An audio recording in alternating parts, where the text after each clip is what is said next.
បងប្អូនទាំងអស់គ្នាណាខ្លះដែលញ៉ាំចំណីអាហារចូលទៅគ្រាន់តែចូលទៅដល់ក្នុងកាពះភ្លាមគឺភ្ញួយធ្វើឲ្យចុកពោះហើយចង់ទៅបត់ជើងធំតែម្ដងអ្នកជំងឺខ្ញុំធ្លាប់សួរខ្ញុំច្រើនមែនតើ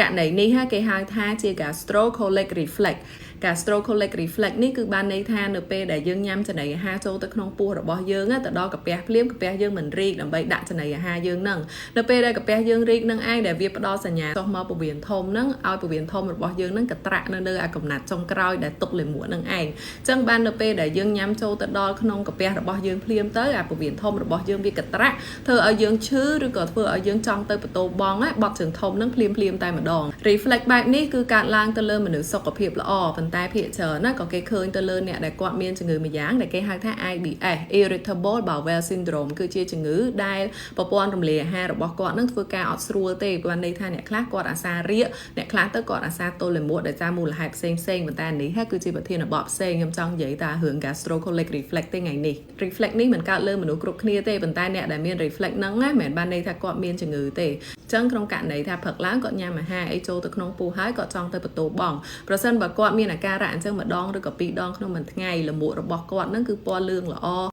ហើយសាច់លាមករបស់គាត់ហ្នឹងគឺអត់មានឈាមអត់មានសបោអត់មានជាទឹកអាហ្នឹងគឺជារឿងធម្មតាដែលគាត់មិនគួរបារម្ភខ្លាំងទេក៏ប៉ុន្តែប្រសិនបើក្នុងករណីថាគាត់បត់ជើងរហូតដល់3ទៅ4 5ដងនៅក្នុងមួយថ្ងៃហើយនៅក្នុងលាមករបស់គាត់ហ្នឹងមានជាសបោមើលទៅមានលាយឈាមឬទឹកច្រើនតែម្ដងហ្នឹងអាហ្នឹងគាត់គួរតែទៅជួបគ្រូពេទ្យដើម្បីមើលថាតើមានបញ្ហាអីផ្សេងឬក៏អត់ហើយគ្រូពេទ្យត្រូវបំណែកចែកថាគាត់មានជំងឺ IBS ដែលគេហៅថា Irritable Bowel Syndrome ហ្នឹងឬក៏អត់ប្រសិនបើអត់មានរោគសញ្ញាដូចដែលខ្ញុំប្រាប់ខាងលើទេយល់ល្អកុំតន់ភ័យខ្លាំងអីព្រោះអី reflex នេះមិនមែនជាជំងឺទេគឺគ្រាន់តែជាផលរំខានមួយដែលម្នាក់ខុសគ្នាមិនមែនបានន័យថាគ្រប់គ្នាមានទេគ្រាន់តែយើងអ្នកខ្លះមានហើយអ្នកខ្លះផ្សេងទៀតក៏អត់មានអញ្ចឹងទៅប្រសិនបើ reflex នឹងវាផ្ដល់ផលរំខានដល់បងប្អូនទាំងអស់គ្នាខ្លាំងណាគឺយើងអាចជៀសវាងនៅចំណីអាហារមួយចំនួនដើម្បីកាត់បន្ថយបានឧទាហរណ៍ដូចជាសារជាតិកាហ្វេឧទាហរណ៍ដូចជាគ្រឿងស្រវឹងជាពិសេសគឺប៊ីយ៉ាហ្នឹងហ្មងហើយអ្នកខ្លះប៉ះចំណីផ្សេងអត់អីទេតែឲ្យតែប៉ះប៊ីយ៉ានៅពេលដែលគាត់ញ៉ាំចូលក្នុងពោះភ្លាមគឺចង់ទៅបត់ជើងធំហើយឬក៏គាត់អាចនិយាយបានថាញ៉ាំប៊ីយ៉ាហើយចេះតែរៀកនឹងឯង